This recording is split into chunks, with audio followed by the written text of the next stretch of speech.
Esse vídeo resumo foi baseado na aula de injúria renal aguda da disciplina de Princípios Gerais da Prática Clínica. Meu nome é Anacleto Braga, sou da turma 31 de Medicina da Univasf. Os pontos abordados nessa aula estão os conceitos gerais, a classificação da IRA, a IRA pré-renal, a IRA renal, enfatizando a necrose tubular renal, IRA pós-renal, quadro clínico, diagnóstico, prevenção e prognóstico. Vamos primeiro definir o que se trata a IRA, né? Trata-se da injúria renal aguda, certo? Responsável pela redução aguda da função renal, certo? Essa redução aguda da função renal vai ocasionar a diminuição da taxa de filtração glomerular e, consequentemente, o volume urinário e alterações hidroeletrolíticas. Destacando que não é mais usado a denominação insuficiência renal aguda, uma vez que insuficiência trata-se da completa perca de função do órgão. No caso da injúria renal aguda, o órgão apenas está debilitado, mas continua funcionando normalmente. Existe até a sigla em inglês AC e ARF, né? AC seria Acute Kidney Injury, e o que seria a injúria renal aguda, e o ARF seria a Acute Renal Failure, que seria a insuficiência renal aguda, certo? Então é bom a gente destacar essa diferença entre insuficiência e injúria. A classificação da IRA, existem vários métodos de classificação, certo? Mas os mais usados seriam o método Ankin, que faz essa classificação em estágio 1, 2 e 3, de acordo com os critérios de creatinina sérica ou de fluxo urinário, né, de diurese, e é classificado de acordo com essas taxas, né? Vocês podem ver aqui na tabela a diferença de cada uma, quais são os critérios e os limites de cada taxa, certo? E vale lembrar que apenas é usado um critério, ou a creatinina ou a diurese, certo? Para classificar o paciente. E em caso de pacientes dialisados, ele já vai ser automaticamente classificado como estágio 3. A outra tabela de classificação é a tabela CADIGO, certo? Também utiliza com base as taxas de creatinina e de diurese, ok? E da mesma forma, apenas um ou outro, ok? Vocês podem dar um print aí e depois dar uma olhadinha para ver melhor. E o que eu quero destacar na classificação é que ambas as bases de classificação se baseiam no estágio mais alto da injúria, ou seja, ele vai classificar pelo pior prognóstico possível. Justamente é até bom para a gente não pecar por falta, né? E sim por excesso. Caso o paciente apresente a creatinina elevada, fazer uma estimativa dos valores médios de até 1 ano, ok? Caso o paciente não tenha, vamos recorrer aos familiares e perguntar aos familiares se ele vai ter um exame de urina prévio, etc., para a gente poder fazer esse comparativo. O alarme fica ligado para pacientes mulheres, idosos e de baixo peso, certo? Uma vez que a injúria renal aguda é de maior risco e mais prevalente nessa taxa populacional. A etiologia dessa doença seriam as causas pré-renais, as renais intrínsecas e as pós-renais. As causas renais e pré-renais correspondem de 65% a 75% das causas de IRA, ok? E independente da origem etiológica da doença, todas elas vão cursar com a baixa taxa de filtração glomerular e com a baixa volemia do paciente. Vamos falar um pouco da IRA pré-renal. A IRA pré-renal pode ser cursada com a hipertensão arterial, certo? Pode ser ocasionada principalmente por drogas hipotensoras, por hipovolemia, originada de hemorragias, diarreias, diuréticos, queimaduras. E vamos lembrar que o problema não está no rim, certo? O rim está com a injúria, ele não está insuficiente. Ou seja, existe uma causa por trás de todo aquele problema, que é justamente a causa pré-renal. Usualmente, a causa é a perfusão sanguínea inadequada, né? A pressão arterial média estando abaixo de 80 mg de mercúrio. Essa condição é reversível se for tratada e identificada logo, ok? Porém, ela pode evoluir para necrose tubular aguda, se não for tratada. Lembrar que IRA é igual a depressão do volume renal, certo? E o que pode causar essa depressão? Doenças do trato gastrointestinal, principalmente diarreias e vômitos, hemorragias digestivas altas e baixas, como eu tinha explicado. A perda renal em si, né, a diurese, excesso de diurese, o uso de medicamentos diuréticos. Perda cutânea por suor, queimaduras, lesões. E o sequestro do terceiro espaço, né? Sabemos que traumas, esmagamentos, a síndrome compartimental pode vir a cursar com essa depressão do volume. Choque hipovolêmico, choque cardiogênico, choque séptico também vai ocasionar isso.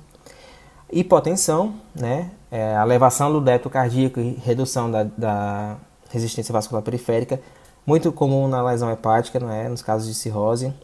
Diminuição do débito cardíaco, também muito comum em casos de insuficiência cardíaca, ok? Síndrome nefrótica vai cursar com a permeabilidade glomerular aumentada, consequentemente aumentar a proteinúria. Isquemia renal seletiva, pode ocorrer uma estenose renal por conta de medicamentos como IECAS e BRA, já que esses medicamentos contribuem com a vasodilatação das artérias eferentes, consequentemente vão reduzir a pressão dessas artérias. Anti-inflamatórios também vão favorecer a ira pré-renal, uma vez que eles atuam ao contrário dos IECAS e BRA, eles vão aumentar a pressão das artérias, só que as aferentes, né? E é sempre bom a gente reavaliar a função diurética na emergência, certo? Principalmente em relação a medicamentos, para não ocorrer uma sobreposição medicamentosa e acabar injuriando o rim do paciente. A ira renal é provocada pela lesão isquêmica ou nefrotóxica. Ela não vai ser revertida depois de resolver a causa inicial, né? Caso essa lesão renal tenha sido fruto de uma lesão pré-renal. Se a gente resolver a pré-renal, a lesão renal vai estar estabelecida lá, então ela não vai ser revertida. Principalmente se acompanhados de hipotensão, cirurgia ou sepse do paciente, né? Vale lembrar também para a gente ter cuidado com alguns medicamentos, principalmente a vancomicina, porque ela leva os riscos de ira quando combinado com a piperaciclina e o tazobactam, certo? Outros medicamentos também, como os aminoglicosídeos, cisplatina, meios de radiocontraste e o manitol, também vão favorecer a ira renal. Já a ira pós-renal é a menos frequente de todas, né? Ocorre de 2 a 4% ou até mesmo 10% nos pacientes mais idosos.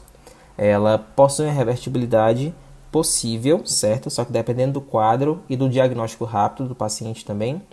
Pode ser de causas obstrutivas, como cálculos, traumas, coágulos, tumores, fibrose, certo?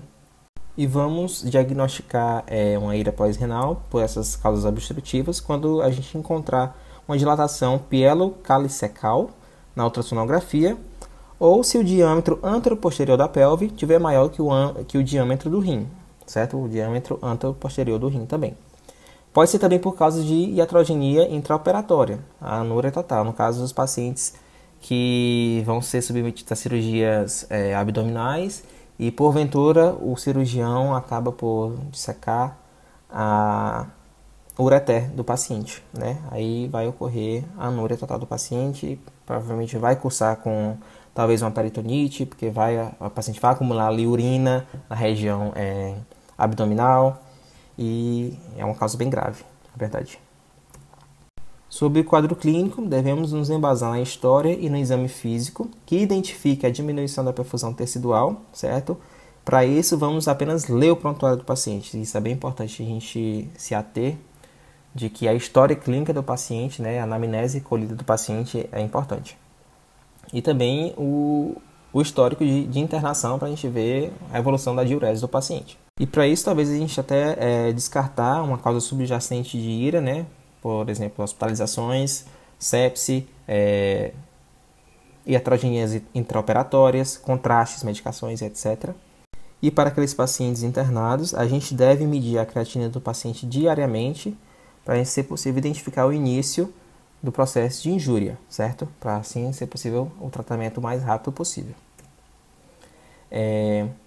Pacientes podem cursar com taquicardia inexplicada, mucosas secas, turgor cutâneo diminuído, extremidades frias, hipotensão, supina ou ortostática, certo? Pacientes que são insuficientes cardíacos ou que possuem cirrose.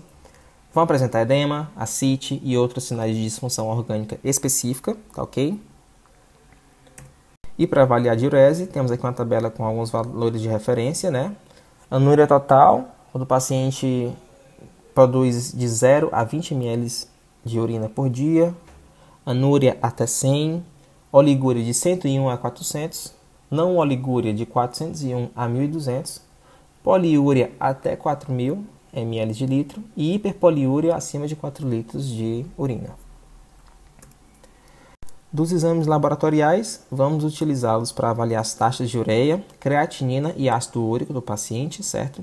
Verificar se não há acidose metabólica, hipo ou hipernatremia, hiperpotassemia, hipo ou hipercalcemia também, hiperfosfatemia, anemia normocítica e normocrônica.